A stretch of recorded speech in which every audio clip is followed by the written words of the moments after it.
We have 4 AOT graduates with us today, and we wanted to ask them some questions about their experiences before, during, and after being in the assisted outpatient treatment program. We're going to start with the first question. Caleb, please discuss your diagnoses and life before AOT, and what was it like before entering the AOT program? Yeah, so I have bipolar disorder, bipolar 1.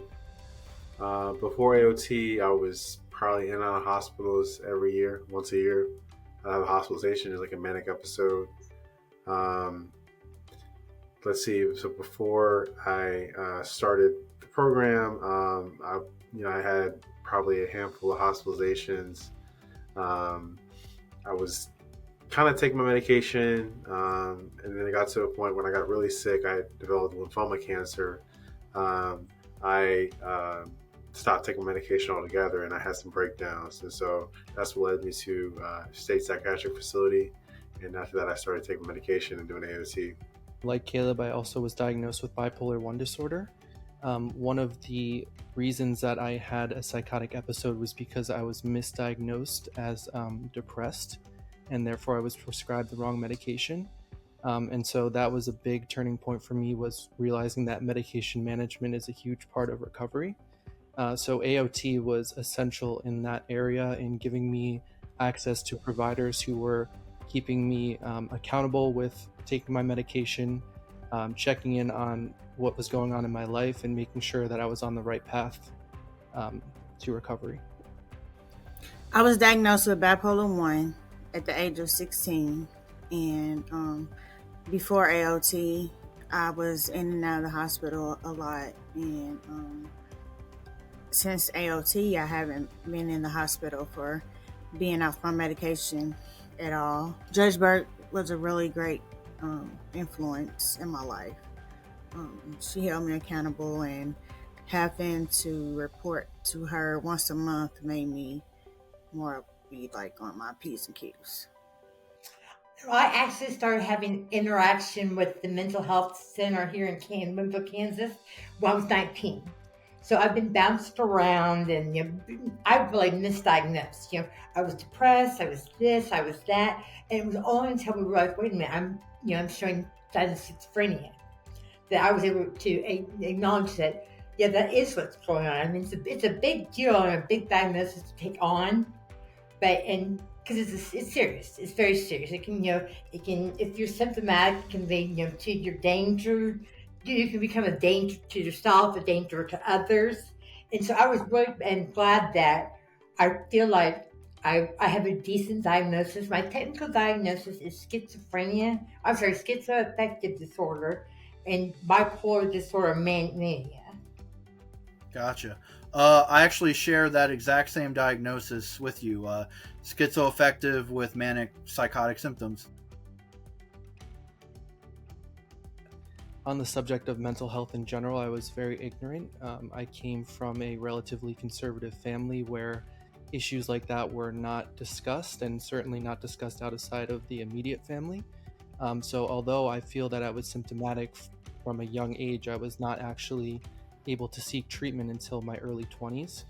And so unfortunately, I kind of lost that battle against time, where my symptoms had become so severe that I was forced to enter the psychiatric unit. I think during my time in the psychiatric unit, it was a very difficult and eye-opening experience.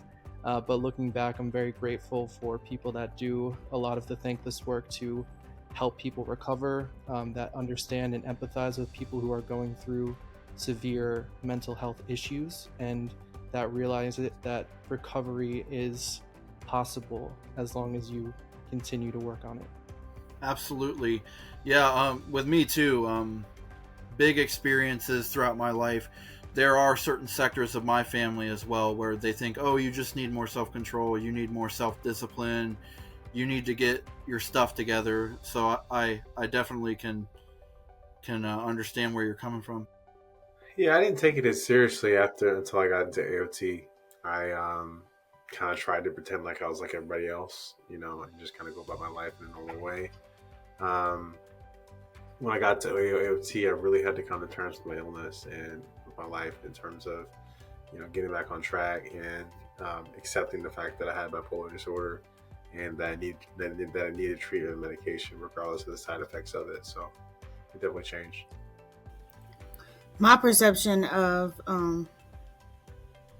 mental health was when I was going in and out of the hospitals, I didn't trust the people. I didn't trust the doctors, the nurses, the therapists. I didn't trust anybody. I thought basically that they were out to get us and that they just treated mentally ill people different than, normal people. When I entered the AOT program, like I was saying last time, when they were talking about it, when I was in the hospital and I was off my meds, I was experiencing psychosis. And I thought that AOT and the ACT program was actually an acting program. And I thought that I was trying to interview for this program. So it didn't even come to reality until I came back to my right state of mind and I was entered into the AOT program. And when I got entered into the AOT program, it helped me to realize that I need my medication. I had stopped taking my medication again, and I was really sick. I was in a manic state, and my dad and I had a conflict, and I stole his car, and he had a lot of weed in his car, and so I smoked all the weed, and I guess I fell asleep, and when I woke up, I had totaled my dad's car. I had ran into a pole and totaled my dad's car. And they took me to the hospital, and then they were like, when you get out of here, you're going to jail. And I was like, no, I'm not. They were like, yes, you are. So my dad had reported his car stolen. So once I got released from the hospital, I had to go to Central State. No, first I went to jail. And when I was in jail, I was very psychotic. And my mom got in contact with this police officer that I do the crisis intervention training with. And her, along with Judge Burke, they got me released from jail and sent to Central State because they knew that I was psychotic. And when I went to Central State, I was in there and I was really, really out of reality. I was thinking like so much crazy stuff, and I thought it was to be real, but it wasn't. So when they got my medicine right and they released me, I was court ordered to do the AOT program. Essentially, what happened was my mania progressed to the point of psychosis. Over about a 6-month span, my life sort of started to unravel. I maxed out all of my credit cards. I started distancing myself from my parents, and I was just engaging in very risky behavior in general. And essentially, I ran out of places to go. I didn't have any gas in my car, and the police could recognize that I was very distressed. So rather than arresting me, they were gracious enough to bring me to a psychiatric ward, and then I was hospitalized 3 times within a 4-month span, and that is the threshold in New Jersey for being put on a civil commitment order. And the rest is kind of history. I was on that order for about 12 months, and it took me about 18 months total to go through all of this, including outpatient treatment. When I got lymphoma cancer, I was on chemotherapy and I got off medication, and I had basically a manic episode. I went on a run the day after my chemotherapy. I went on a run in the morning, and I was kind of like running in the street and knocking on people's doors. And so someone called the police, and I was basically taken to Ospon State Hospital, and I was very combative, whatnot, not myself. I believe that it was integral because part of when in the past when I would get out of the hospital, I'd be okay for a month or 2, and then I would start back up with I don't need the meds, I don't need treatment. But the AOT, I actually ended up really enjoying the process. And then I realized that my team just got bigger. And so like I was talking about earlier, I had always felt adversarially towards the mental health system. this time by this point, I actually, if I were arrested again, I would feel like I disappointed my AOT team because they were so they're so there for me, and it's just nice. It's really nice. AOT made me realize that I was different, but I was normal, and that as long as I would take my medication and not do drugs, that I could be a productive citizen in society. Like I was saying, a lot of times before AOT, I would quit taking my medication and I would get really sick. But since AOT, I have not been off my medication. In February, it'll be 2 years since I've been off my medication. And to me, that is a milestone.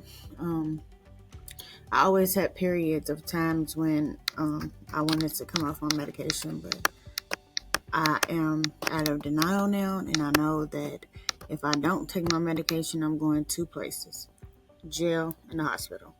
Every single time that I've come off my medication, I've ended up not in just one, but both, jail and the hospital. And that's just the revolving door. Like, if I don't take my medicine, I know I'm going to jail and the hospital. And the goal that I have for my life right now is to never have to be admitted or to get arrested again. That's a great goal. I mean, that's an admirable goal, and good for you. But I also wanted to say, you touched upon what has become one of the big mottos and slogans for AOT programs, that we're trying to stop the revolving door of hospitalizations and incarcerations and bring people the real help that they desperately need. I think that the most important impact it had was adding structure back to my life. As I had mentioned previously, over a 6-month span, I really deteriorated in pretty much every aspect of life, professional, social, financially. So it was a very tough time for me. And AOT providing, a social worker and a psychiatrist and, the court mandate, that was really essential in giving me a path to a recovery that, I was not able to see myself at that moment. And then the second thing I would add is that the communication with my family and my parents, and explaining to them the process of what I was going through, and the fact that my mental illness was responsible for a lot of these actions, really helped to smooth things over and kind of give them some faith that I would make a recovery and be able to return to my previous life. What about certain AOT team members, your case manager, the AOT monitor, the judge? How did they specifically help you?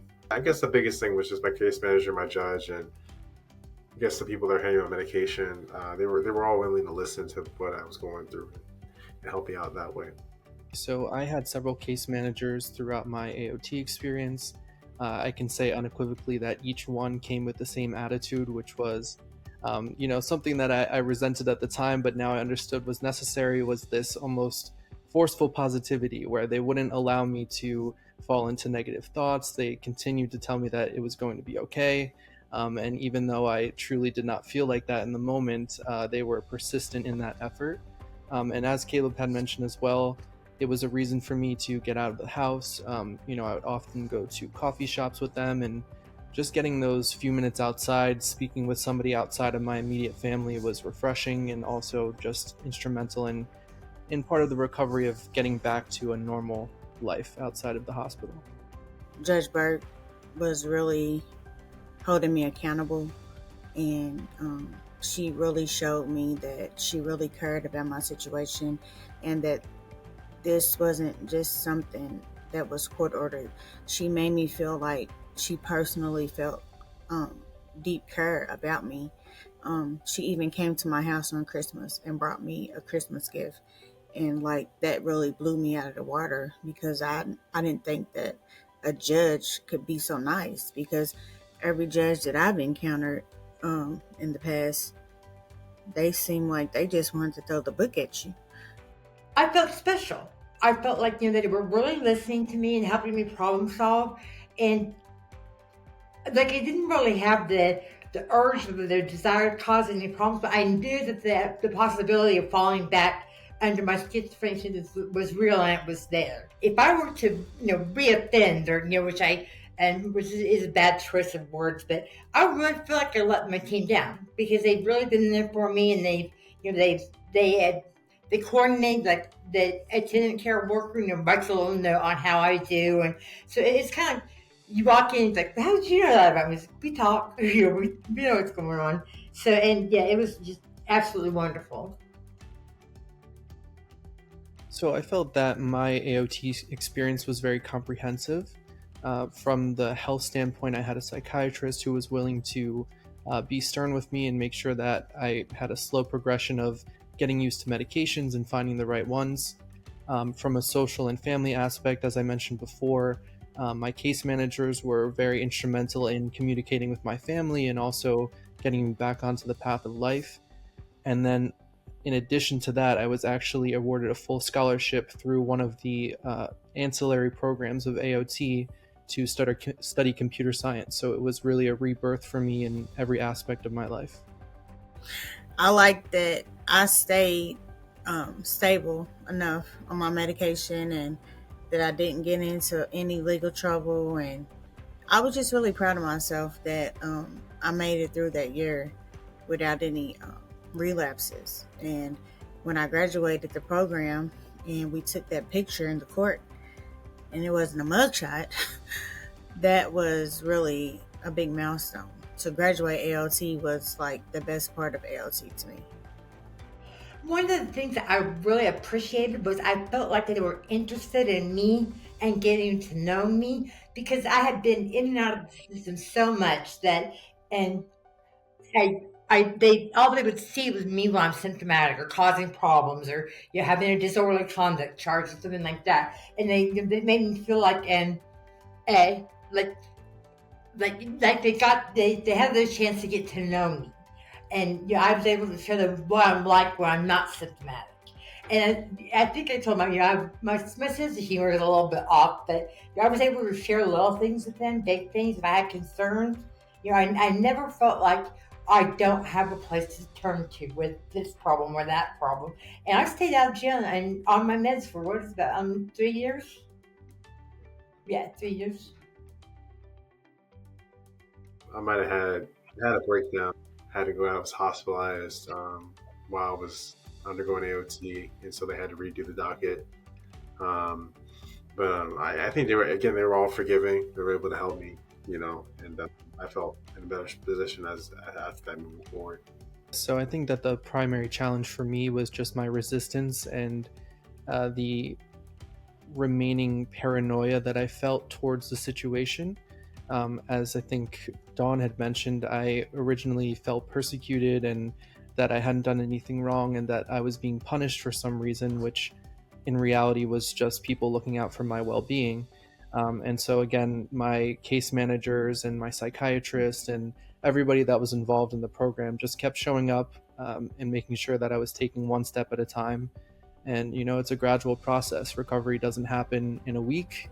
And having somebody that has guided other people through that also be able to help you is pretty instrumental in making that transition. The only problems that I have were like I'm without transportation, and so and for whatever reason, my memory is very, very poor.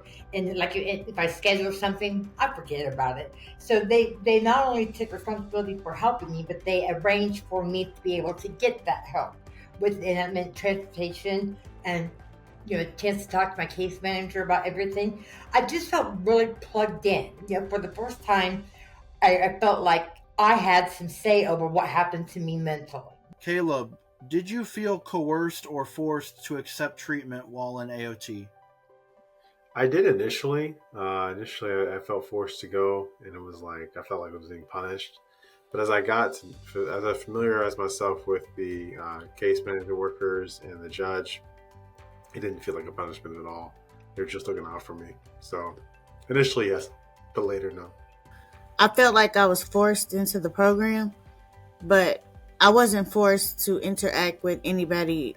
Being an adult and knowing my situation, I knew that I would have to do that. You're supposed to have therapy when you have a diagnosis like I have, and therapy is always a good thing to have.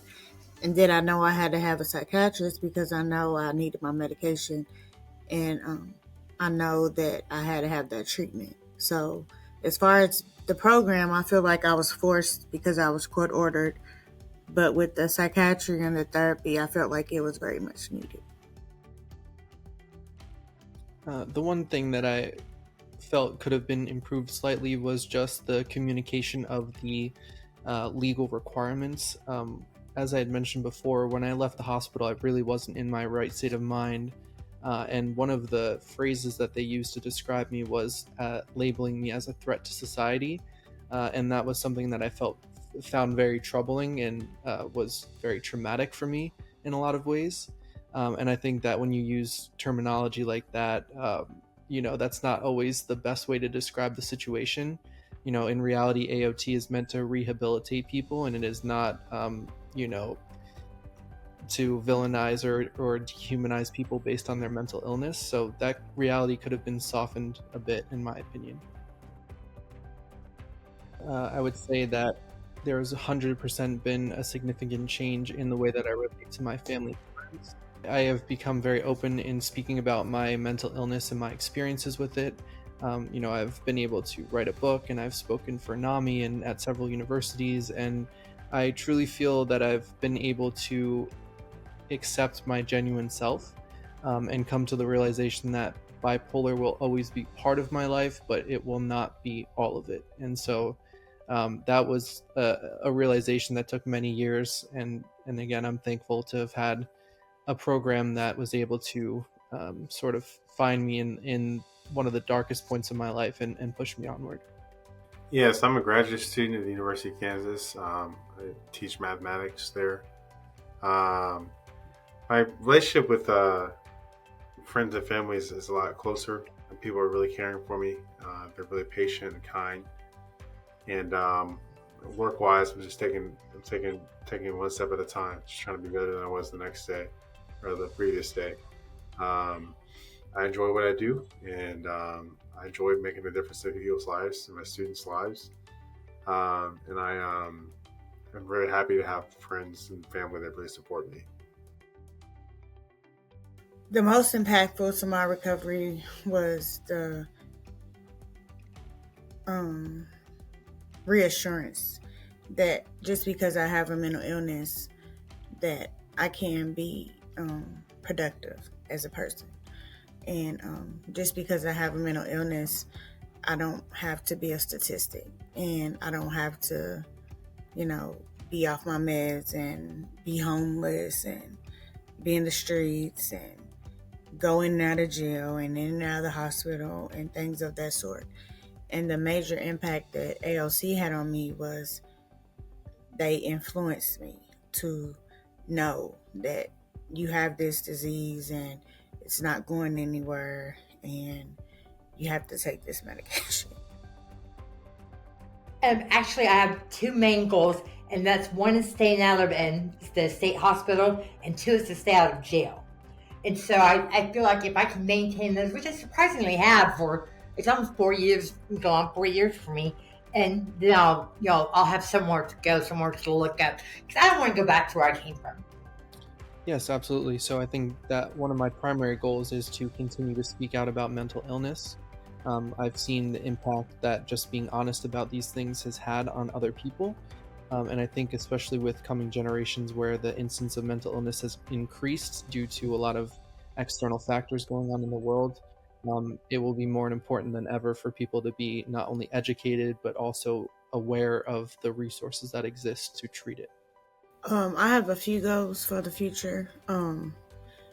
This right here was an opportunity for me to be able to share my story, but this is not where I wanted to end. My main goal is this. In 2015, I was in jail, and they sent somebody, I don't know who it was, but they sent them to talk to me, and they decided that I needed a guardian. And so I am a ward of the state at the age of 43. And the goal that I have for myself is to make sure I stay on the straight and narrow and when I'm able to present myself again to the judge, I want to be able to prove to this lady or this man that I'm capable, very much capable, to control my own life and be over myself and be my own guardian again.